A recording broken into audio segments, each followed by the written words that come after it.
Love एक ऐसी feeling जो कि हर किसी ने अपनी लाइफ में कभी ना कभी फील तो जरूर करी होगी।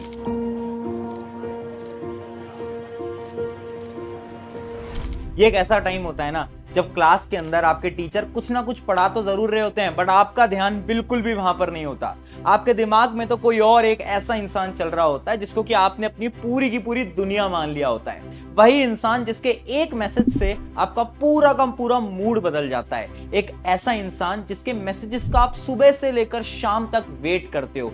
उसके मैसेज को सीन कर जाने से आप बहुत ज्यादा एक्साइटेड और बहुत ज्यादा खुश हो जाते हो। ये होता है टीनेज लव। लेकिन इसकी एक और रियलिटी है, क्योंकि एक रिसर्च करी गई थी इंडिया के अंदर जिससे कि यह पता चला कि 80% यूथ इस टीनेज लव की वजह से अपने गोल्स को खो देता है। यानी वो जो ड्रीम देखते हैं उन ड्रीम को अचीव नहीं कर पाते, और उसका रीजन होता है सिर्फ और सिर्फ ये टीनेज लव। यानी बहुत सारे सवाल आ जाते हैं अब दिमाग के अंदर, ये जो टीनेज लव है क्या ये सच में सही है या फिर एकदम गलत, और क्या ये सच में प्यार है या फिर दिमाग का कोई धोखा या फिर सिंपल सा एक अट्रैक्शन, और अगर ये गलत है ना तो इससे बाहर कैसे निकला जाए, इसके सॉल्यूशंस क्या हैं। तो चलिए आज समझते हैं the science behind teenage love. मुझे लगता है जो टीनेज लव होता है ना, जो बचपन वाला प्यार होता है, उसमें इमोशंस पहले आते हैं, लॉजिक बाद में आता है। बहुत सुंदर। और जब बड़े हो जाते हैं तब लॉजिक पहले आता है, इमोशंस बाद में आता है।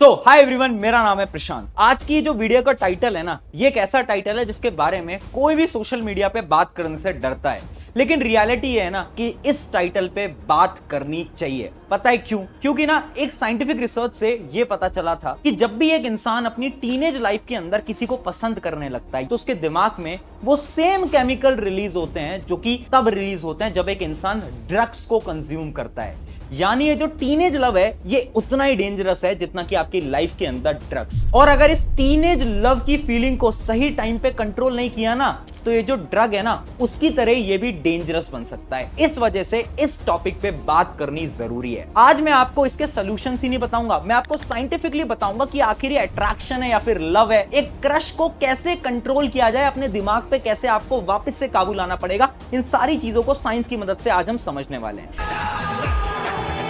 देखा है ना कि जब भी कोई इंसान रिजेक्ट होता है या फिर उसका ब्रेकअप होता है तो वो इतना ज्यादा पेन क्यों महसूस करता है, तो ये चीज भी ना साइंटिफिकली प्रूवन है। यानी एक रिसर्च की गई थी एक यूनिवर्सिटी की तरफ से, जिस यूनिवर्सिटी का नाम था येल, और उन्होंने ये बताया कि एक टीनेजर जब भी एक ब्रेकअप को फेस करता है तो उसके दिमाग के अंदर 25 से 30% ज्यादा पेन महसूस होता है as compare to a mature person. अब यहाँ पर सवाल ये उठता है, अगर ये सारी चीजें हमारा दिमाग का गेम है तो क्या टीनेज लव, टीनेज अट्रैक्शन सही है भी या नहीं, तो वो भी मैं आपको बताऊंगा, टेंशन मत लो। लेकिन उससे पहले यह समझ लेते हैं कि क्या ये सच में प्यार है जो कि तुम्हें हुआ है या फिर ये तुम्हारे दिमाग का कोई छोटा सा खेल है। इसी को समझते हैं एक टेबल की मदद से। टेबल के कुछ कॉलम्स बनाते हैं, जैसे कि पहला कॉलम है ड्यूरेशन। अब आपको ये सोचना है कि ये जो अट्रैक्शन है आपको कितने समय से हो रहा है। क्या ये अट्रैक्शन कुछ हफ्तों से हो रहा है या फिर कुछ महीनों से हो रहा है? अगर हफ्तों से हो रहा है यानी ये आपके दिमाग का खेल है, और अगर कुछ महीनों या कुछ सालों से हो रहा है यानी शायद हो सकता है कि आप सच में किसी के साथ प्यार में हो। उसके बाद बात आती है सेकंड, जो कि है अट्रैक्शन। सामने वाले पर्सन की क्या चीज आपको अट्रैक्ट करती है? क्या उसके लुक्स आपको अट्रैक्ट करते हैं? अगर हाँ तो ये दिमाग का गेम है। और अगर उसकी पर्सनालिटी आपको अट्रैक्ट करती है तो ये लव हो सकता है।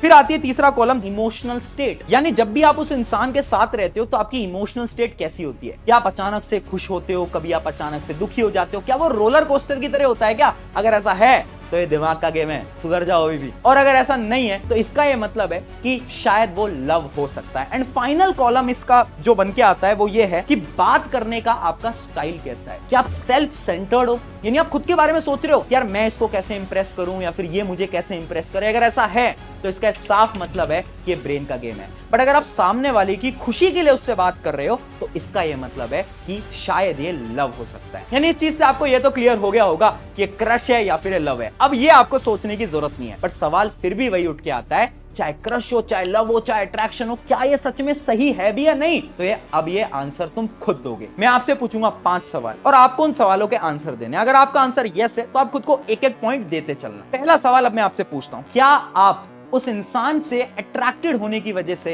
अपने गोल से डिस्ट्रैक्ट हो रहे हो? क्या आप अपने सपनों से डिस्ट्रैक्ट हो रहे हो? अगर ऐसा है तो यस लिखो और खुद को 1 पॉइंट देना। सेकंड क्वेश्चन, क्या उस इंसान के रिप्लाई ना आने पे आप बार बार मोबाइल चेक करते हो? क्या आप इंसान के रिप्लाई का वेट करते हो पूरे दिन भर और आप बार बार नोटिफिकेशंस को देखते रहते हो कि उसका रिप्लाई आया या नहीं आया? अगर ऐसा है तो खुद को 1 पॉइंट देना और यस भी लिखना। थर्ड क्वेश्चन, क्या तुम बार बार खुद पे सेल्फ डाउट करते हो? यानी अगर उस इंसान का रिप्लाई नहीं आ रहा तो खुद पे तुम सेल्फ डाउट करने लगते हो कि क्या मैं सही हूं भी या नहीं हूं? क्या तुम ऐसा फील करते हो? अगर है तो यस लिखना और खुद को एक और पॉइंट देना। क्वेश्चन नंबर 4, क्या उस इंसान से अगर तुम्हारी बात हो जाए तो तुम्हारा दिन बहुत अच्छा जाता है, और अगर उस इंसान से किसी दिन बात अगर गलती से नहीं हुई तो तुम्हारा दिन बहुत बेकार जाता है? और फाइनली, क्या तुम्हारे लिए वही इंसान सबसे इंपॉर्टेंट है? यानी क्या तुमने उसी इंसान को अपनी पूरी जिंदगी मान लिया है? क्या तुम्हारे पेरेंट्स जो कि बचपन से तुम्हारे साथ थे अब उनकी वैल्यू तुम्हारी लाइफ में नहीं है, और सबसे इंपॉर्टेंट तुम्हारे लिए क्या वही इंसान बन गया है? अगर ऐसा है तो एक और बार यस लिखना और खुद को पॉइंट देना। अब इन 5 क्वेश्चंस में से जिसका ये जो स्कोर है वो 2 से ज्यादा आया है, इसका ये साफ मतलब है अभी भी समय है कि आप इस अट्रैक्शन को खत्म कर दो, क्योंकि ये जो अट्रैक्शन है आपके लाइफ के लिए, आपके गोल के लिए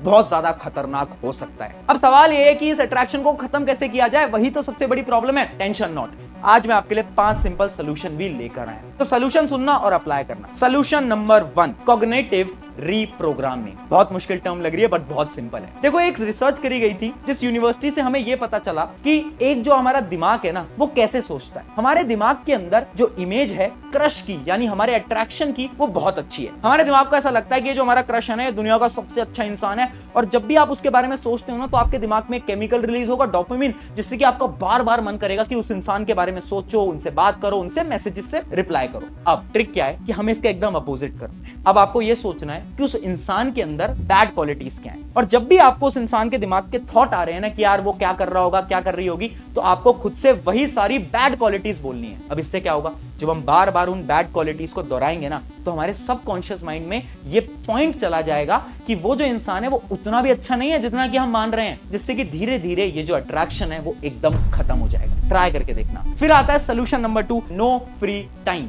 देखो, कई रिसर्च करी गई है जिनसे कि ये साफ पता चला है, अगर आपका गोल क्लियर है, अगर आपको ये पता है कि दिन में आपको क्या क्या काम करना है, आपके टास्क एकदम लिखे हुए हैं, तो आप कभी भी डिस्ट्रैक्टेड नहीं होगे। यानी आपके दिमाग में कोई और थॉट आना ही नहीं है ना, तो आपको क्या करना है, अब से डेली एक चेकलिस्ट बनाओ। अब ये देखो कि आप क्या पूरे दिन भर काम कर रहे हो या नहीं कर रहे हो, और कभी अगर कोई फ्री टाइम भी है ना तो उस फ्री टाइम में अकेले मत बैठना। उस फ्री टाइम में या तो कुछ स्पोर्ट्स खेलने चले जाना, किसी दोस्त को फोन मिला लेना, ये सब करना, बट कभी भी अकेले मत बैठना। जितना आप अकेले बैठोगे उतने ज्यादा आपके दिमाग के अंदर थॉट्स आएंगे और उतने ज्यादा परेशान रहोगे। फिर आता है सोल्यूशन नंबर 3, अवॉइड ट्रिगर्स। यानी एक रिसर्च करी गई थी ऑक्सफोर्ड यूनिवर्सिटी के अंदर, जिससे ये पता चला एक टीनेज तब अपने क्रश के बारे में बहुत ज्यादा सोचता है जब वो अपनी चैट्स को देखता है, जब वो उस इंसान की प्रोफाइल फोटो को देखता है। अब यही आपको करना है। आपको क्या करना है, जितनी भी उसकी निशानी है ना उनको अपने आसपास से हटा देना है। यानी अगर कोई पुरानी चैट है तो हटा दो, अगर कोई सोशल मीडिया अकाउंट है तो एकदम डिलीट कर दो, डीएक्टिवेट कर दो। आसपास में आपके पास कोई भी मेमोरीज नहीं रहनी चाहिए।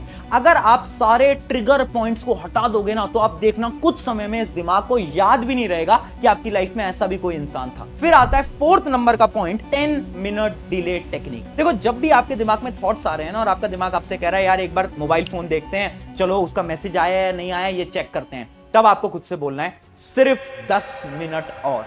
यानी सिर्फ 10 मिनट और पढ़ाई कर लेते हैं, फिर जो भी आप काम कर रहे हो वो कर लेते हैं। 10 मिनट के बाद ना मोबाइल फोन चेक करेंगे। अब साइंस ये बोलती है अगर आप 10 मिनट तक अपने डिस्ट्रैक्शन को कंट्रोल कर लेते हो तो 10 मिनट के बाद वो डिस्ट्रैक्शन ऑलमोस्ट खत्म हो जाता है। And final and the most important step, what is important for you. देखो दोस्त, एक बड़े भाई होने के नाते तुम्हें मैं एक चीज बता रहा हूं कि जब भी तुम डिस्ट्रैक्टेड हो रहे हो, तुम्हें ऐसा लग रहा है कि यार ये चीज तुम्हारे लिए सही नहीं है, तो उसी समय पर खुद से पूछना मेरे लिए इंपॉर्टेंट क्या है, आज मेरे लिए इंपॉर्टेंट क्या है।